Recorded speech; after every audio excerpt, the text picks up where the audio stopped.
Masjid Jogokarian TV mensiarkan kebaikan. Assalamualaikum warahmatullahi wabarakatuh. Apa kabar adik-adik pemirsa Jogokarian TV yang solih dan solihah? Apa kabar? Baik, alhamdulillah. Sehat? Coba kalau sehat, angkat tangannya. Angkat tangan semua. Itu ada simbah-simbah ikut angkat tangan. Ini yang ditanya adik-adik simbah. Ya, adik-adik, walaupun kita masih dalam suasana wabah seperti tahun lalu, kita tetap harus istiqomah beribadah, betul? Ya, Corona adalah ciptaan Allah. Tiada ciptaannya yang sia-sia, semua pastilah ada hikmahnya untuk menambah takwa. Jangan lupa mengaji Quran, jangan berlambat-lambat untuk sholat. Jangan lupa berbaktilah kepada ayah dan ibunda. Satu lagi, janganlah lupa untuk selalu berdoa. Doa ketika kita wabah kayak gini agar adik-adik, keluarga kita semua selamat dari virus. Ada yang hafal? Tahun lalu Kak Yafit sudah pernah mengajarkan loh. Ada yang hafal. Ya, ayo. Ada yang mungkin belum hafal, kita ulangi lagi. Doa agar kita bisa terlindung dari makhluk-makhluk Allah yang mengandung bahaya. Tirukan ya. A'udzu bikalimatillahi tammati min syarri ma khalaq. Kita rangkai ya. A'udzu bikalimatillahi tammati min syarri ma khalaq. Ya Allah, aku berlindung dengan namamu yang sempurna dari bahaya makhluk-makhluk ciptaanmu. Amin. Nah, kalau kita sudah berdoa, kita tinggal bertawakal. Kita serahkan sama Allah. Kalaupun kita terkena ketempelan virus mungkin ngok, insya Allah virusnya tidak lama-lama di badan kita, cepat hilang dan tidak berbahaya. Ya, amin. Nah, adik-adikku semuanya, hari ini siapa yang puasanya sampai adzan maghrib? Angkat tangan. Pinter. Yang sampai adzan asar? Ada dikit itu. Gak apa-apa, masih kecil. Yang sampai adzan duhur? Ada juga masih TK, gak apa-apa. Yang penting kita semua menyambut Ramadan dengan apa ini? Gembira. Kita menyambut dan berpisah dengan Ramadan ada dua jenis adik-adik. Yang pertama, orang yang menyambut dan mengisi Ramadan dengan gembira, tetapi berpisah dengan duka cita. Kenapa coba? Karena Ramadan adalah bulan yang terbaik. Di dalamnya ada apa aja yo? Coba hitung. Banyak. Salah satunya ada ada nuzulul Quran, hari diturunkan Al-Quran. Ada apa lagi? Lailatul Qadar, hari di mana Allah memberikan karunia kepada umatnya yang terpilih dengan pahala sebanding dengan 1000 bulan. 1000 bulan itu setara dengan 83 tahun lebih 4 bulan. Masya Allah. Ada apa lagi? Di bulan istimewa ini, Lailatul Qadar, Nuzulul Quran, pengampunan dosa, pelipat gandaan pahala, pembebasan api neraka. Ada lebaran, ada takbiran, ada macam-macam. Nah, bagi Orang yang beriman, dia akan menyambut tamu istimewa bulan terbaik ini dengan sukacita. Tetapi ketika hendak berpisah, menghitung hari, sekarang sudah malam ke-11, nanti kalau sudah mau malam takbiran malah bersedih. Aku akan berpisah dengan Ramadan. Wah, aku sedih. Tetapi ada juga adik-adik yang menyambut Ramadan dan mengisinya justru dengan duka cita. Males Ramadan. Tapi ketika Ramadan sudah mau selesai, justru malah senang hatinya.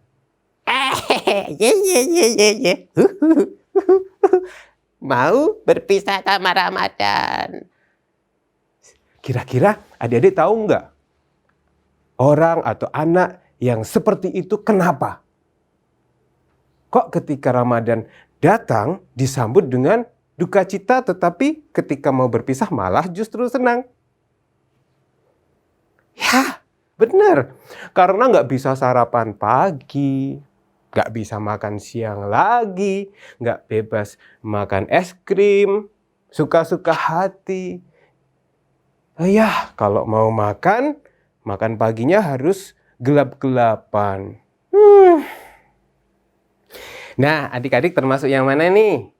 Ya, walaupun adik-adik mungkin puasanya berbuka pada siang hari tidak apa-apa, ya. Berbukanya tidak sampai sore nggak apa-apa, yang masih TK dan lain sebagainya. Yang penting kita semua belajar berpuasa dan menyambut serta mengisi Ramadan dengan gembira. Nah, buat kalian adik-adikku yang sudah belajar berpuasa, yang sampai hari yang ke berapa nih ya? 11. Banyak ya. Sampai sudah mau selesai Ramadan ini, adik-adik tetap belajar berpuasa. Kak Yafid punya satu hadiah nih. Siapa yang pengen hadiah dari Kak Yafid? Angkat meja, angkat kaki, angkat tangan. Oh, mau angkat tangan semua. Berarti pengen kisah ya. Kalau gitu, mana tangan kananmu, uwi uwi. Mana tangan kirimu, uwi uwi. Mari lipat ke depan. Duduklah dengan sopan. Nah, Kak Yafid punya satu pertanyaan. Sebutkan nama Nabi terdiri dari 3 huruf. Nabi ini bisa berbicara pada waktu masih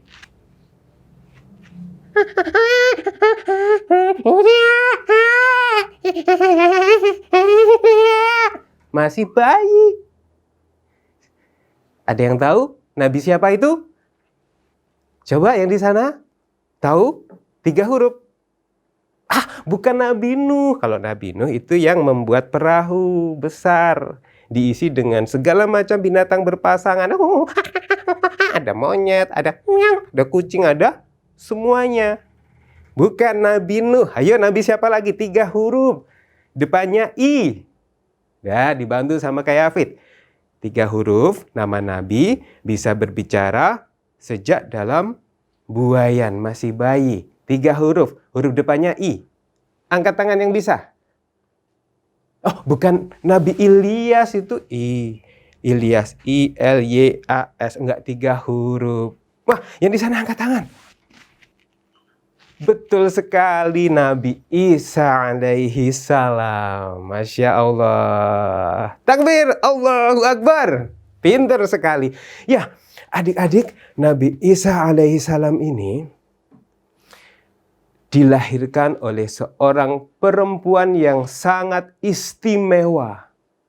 Karena saking istimewanya, maka perempuan ini bahkan namanya menjadi nama salah satu surat dalam kitab suci Al-Quran.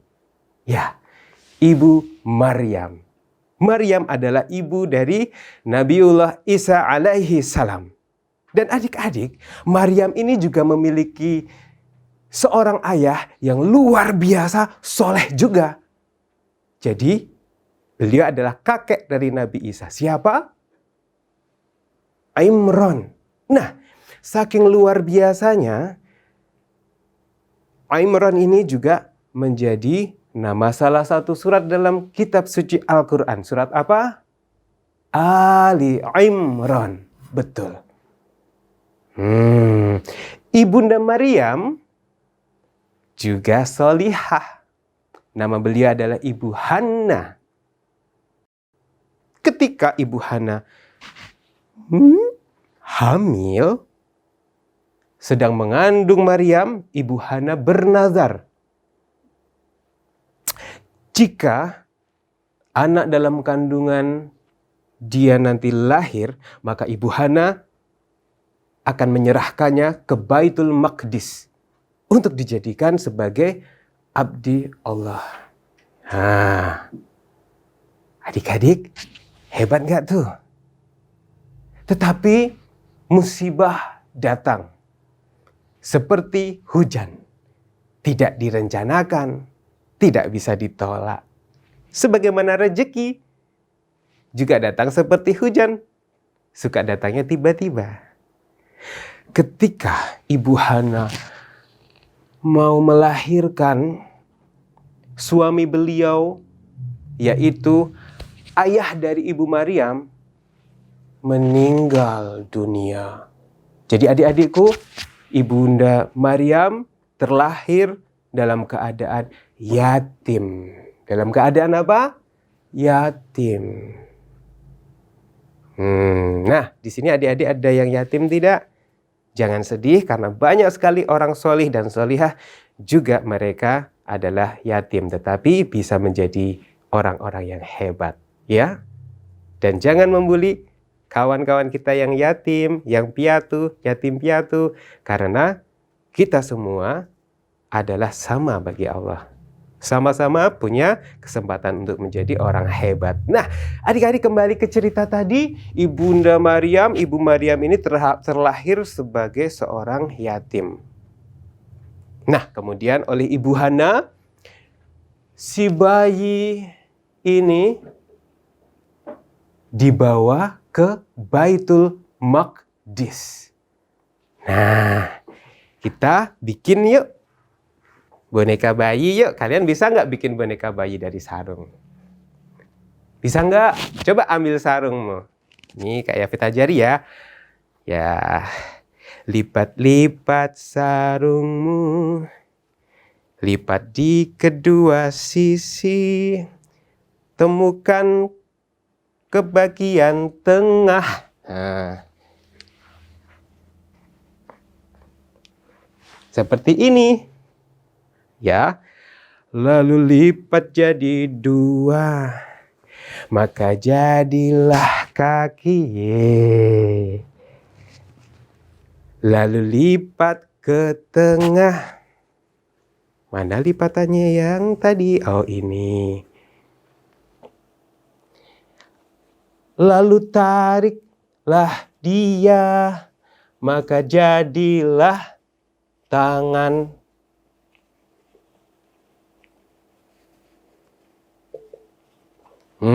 Adik-adik nih. Boleh dicoba dirubah bikin boneka bayi dari sarung. Nih. Jadi Ibu Hana membawa bayinya, yaitu Maryam, ke Baitul Maqdis. Karena Maryam itu sangat menggemaskan dan ada sesuatu yang istimewa. Semua pemuka agama di Baitul Maqdis berebutan untuk mengasuh Maryam. Ya, berebutan mengasuh Maryam. Lalu diadakan undian, kira-kira siapa yang berhasil menjadi ayah angkat atau pengasuh Maryam? Ya, qadarullah ternyata adalah Nabi Zakaria, seorang yang juga luar biasa solih. Adik-adik, dalam pengasuhan Nabi Zakaria, Maryam dari usia bayi, kemudian menjadi besar. Ini kayak dijadiin sarung lagi ya. Maryam kemudian tumbuh menjadi seorang gadis yang sangat menjaga diri. Dia tinggal di dalam Baitul Maqdis, tepatnya di mihrab. Tidak sembarang orang bisa ketemu. Dan dia juga tidak sembarang waktu bisa menemui orang. Jadi sangat terjaga. Kerjaannya pagi, siang, sore, dan malam hanya beribadah kepada Allah Subhanahu wa Ta'ala. Suatu hari, Nabi Zakaria dibuat terkejut. Kenapa Kak Yafid? Gini adik-adikku. Pada waktu Nabi Zakaria melihat ke dalam mihrab, tempat Maryam berada di dalam masjid Baitul Maqdis, atau sekarang dikenal dengan Al-Quds, ya, di Palestina. Nabi Zakaria melihat ada makanan buah-buahan. Ketika musim kemarau, di mihrab Maryam ada buah-buahan musim dingin. Ketika musim dingin, ada buah-buahan musim kemarau. Heran Nabi Zakaria. Kok bisa? Maka bertanyalah Nabi Zakaria kepada Maryam. Kok bisa? Ajaib. Siapa yang membawa? Padahal tidak ada orang yang keluar masuk ke Baitul Maqdis, ke dalam mihrab. Lalu dijawab oleh Maryam. Ini dari sisi Allah Subhanahu wa Ta'ala. Jadi adik-adik, Maryam memakan makanan-makanan yang istimewa itu langsung dari Allah, diturunkan dari langit.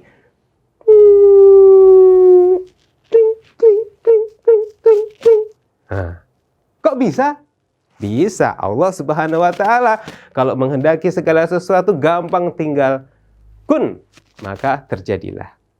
Kun, maka yakun, terjadilah. Nah, dari situ Nabi Zakaria kemudian meyakini bahwa dalam mihrab Maryam, tempat tinggal Maryam, ada keberkahan.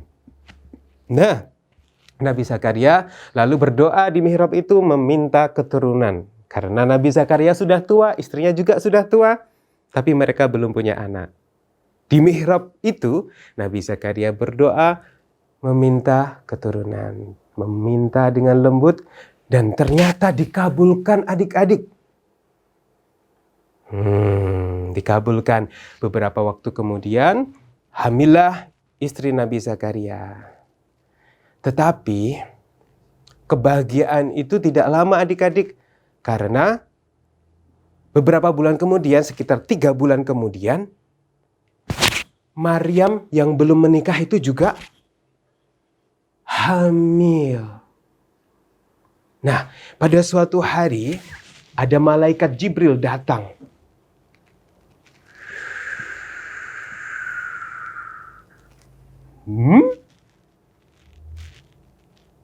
Terkejut Maryam. Kok bisa ada lelaki tampan masuk ke mihrabnya? Tetapi malaikat Jibril menenangkan Maryam. Jangan khawatir, aku datang ke sini untuk memberi kabar gembira kalau kamu akan mengandung seorang yang sangat soleh, yang kelak dia akan menjadi nabi dan akan memuliakan kamu. Terkejut Maryam, tetapi dia tidak bisa menolak kehendak Allah. Dia akhirnya mengabarkan kepada Nabi Zakaria dan keluarganya, dan semua beriman. Tidak ada yang curiga atau marah. Semua orang-orang salih ini meyakini benar Maryam mengandung anak langsung dari kehendaknya Allah. Bukan anaknya Allah. Allah tidak beranak. Ya, gimana surat Al-Ikhlas? Lam yalid, tidak beranak Allah, juga tidak diperanakkan. Walam yulad. Yo, gimana lengkapnya surat Al-Ikhlas? A'udzu billahi minasyaitonir rajim. Terus? Pinter, udah hafal semua. Jangan lupa dibaca artinya juga. Nah, adik-adik, Tetapi Nabi Zakaria dan Maryam khawatir jika mereka masih berada di Baitul Maqdis, kira-kira bagaimana dengan kaum Yahudi yang ada di sekitar? Apakah mereka percaya? Apakah mereka tidak malah kemudian marah-marah? Akhirnya untuk ketenangan, agar Ibu Maryam bisa melahirkan dengan tenang, maka Ibu Maryam pergi menjauh dengan susah payah membawa kehamilan ke tempat yang tinggi, ada banyak rumput dan ada banyak sumber air. Banyak sumber air. Angin sepoi-sepoi menggoyang-goyang pohon kurma. Di situ Ibu Maryam berada sampai kemudian melahirkan seorang putra, yaitu Isa alaihissalam kecil. Nah, kemudian Isa membawa bayinya ke kaumnya, kembali ke Baitul Maqdis, dan di sana kira-kira bagaimana ya sikap kaum Yahudi?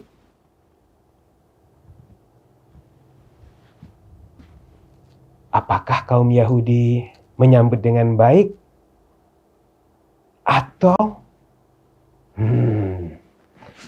ternyata kaum Yahudi luar biasa terkejut dan mereka semua menuduh Maryam dengan kata-kata yang keji dan tidak. Maryam, kamu ini kok bisa melahirkan? Kan kamu belum menikah. Iya kamu Maryam, kamu ini bagaimana sih? Ternyata kamu itu, Iya, Maryam nih. Kira-kira Maryam bagaimana adik-adik? Dia diam, puasa bicara. Ibu Maryam menggendong bayinya, yaitu Isa alaihissalam kecil, lalu menunjuk ke arah si bayi, agar si bayi inilah yang menjawab, dan agar kaum Yahudi bertanya langsung aja. Heran kaum Yahudi. Aduh aja ini. Masa mau ngomong sama bayi? Oh iya, masa mau ngomong sama bayi? Iya benar, nggak mungkin lah. Tapi dicoba dulu yuk. Maka berkatalah bayi itu dan membuat terkejut semua orang. Ini Abdullah. Atani al-kitabah wa ja'alani nabiyya. Aku adalah hamba Allah. Tidak berkata Isa alaihissalam, aku adalah Allah, tetapi ini Abdullah. Quran surat Maryam ayat 30. Ayo coba dibuka Qurannya. Ya, kata-kata yang diucapkan Isa alaihissalam adalah ini Abdullah. Aku adalah hamba Allah.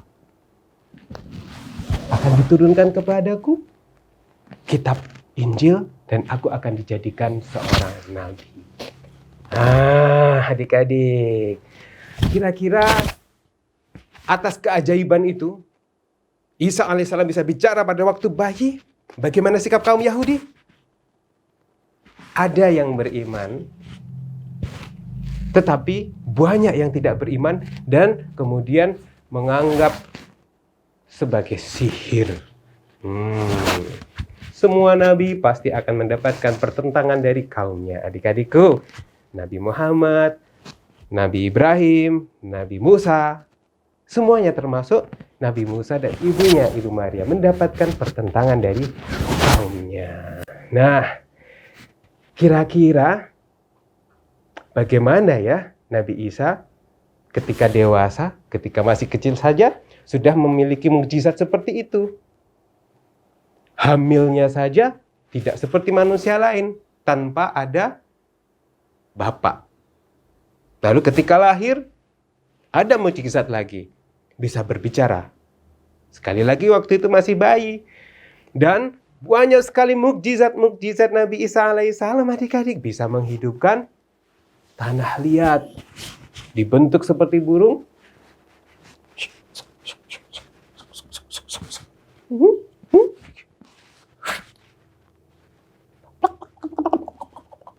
Terbang. Bisa menghidupkan bahkan orang mati. Tapi tidak menjadi pocongan. Bukan. Menghidupkan orang mati untuk kemudian menjadi manusia biasa lagi. Nah, banyak lagi mukjizat-mukjizat Nabi Isa alaihissalam adik-adik. Sampai kemudian dia menjadi orang yang sangat dicintai oleh sebagian kaumnya. Tetapi ada sebagian, bahkan banyak, yang semakin memerangi karena semakin yakin itu adalah bentuk dari sihir. Sampailah kemudian Nabi Isa dikejar-kejar oleh mereka yang meyakini dia adalah orang yang sesat, penyihir.